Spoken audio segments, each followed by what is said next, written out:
ಜೊತೆ ನಿರ್ದೇಶಕರಾದಂಥ ಪವನ್ ಒಡೆಯವರಿದ್ದಾರೆ. ಇವತ್ತು ಸರೋಜಾದೇವಿಯವರು ವಿಧಿವಶರಾಗಿರ್ತಕ್ಕಂಥದ್ದು. ಈ ಒಂದು ಸಂದರ್ಭದಲ್ಲಿ ಮಾತನಾಡೋಕ್ಕೆ ಸರ್, ಮೊದಲನೇದಾಗಿ ನಿಮ್ಮ ಸಿನಿಮಾದಲ್ಲಿ ನಟನೆ ಮಾಡಿದ್ರು ಸರೋಜಾದೇವಿಯವರು.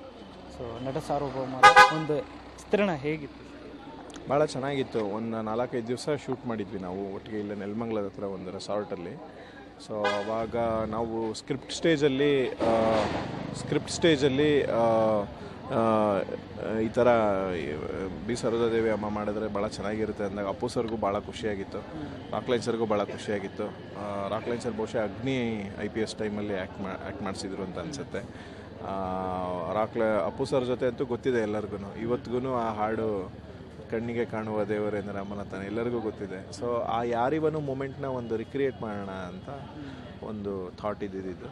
ಸೊ ಅಂದರೆ ಬೇಸಿಕಲಿ ಅಪ್ಪು ಸರ್ ಒಂದು ಜರ್ನಲಿಸ್ಟಾಗಿ ಆ್ಯಕ್ಟ್ ಮಾಡ್ತಾಯಿದ್ದಾರೆ. ಸೊ ಅವರು ಒಂದು ಲೆಜೆಂಡರಿ ಆ್ಯಕ್ಟರ್ನ ಇಂಟರ್ವ್ಯೂ ಮಾಡುವಂಥ ಸನ್ನಿವೇಶ.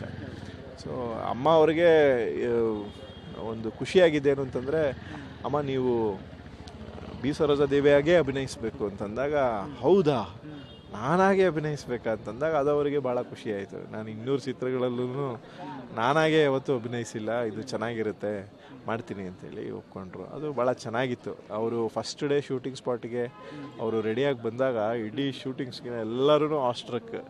ಯಾಕೆ ಅಂತಂದರೆ ಅಷ್ಟು ಚೆನ್ನಾಗಿ ಅಷ್ಟು ನೀಟಾಗಿ ರೆಡಿಯಾಗಿ ಇದು ಏನೋ ಹಿಂದೆಗಡೆ ಹೇರ್ ಬನ್ ಹಾಕಿ ಹಿಂಗೆ ರಿಂಕಲ್ಸ್ ಇಲ್ಲೆಲ್ಲ ಬಿಟ್ಕೊಂಡು ತುಂಬ ಚೆನ್ನಾಗಿ ಬಂದಿದ್ರು. ಭಾಳ ಚೆನ್ನಾಗಿತ್ತು. We thoroughly enjoyed that moment.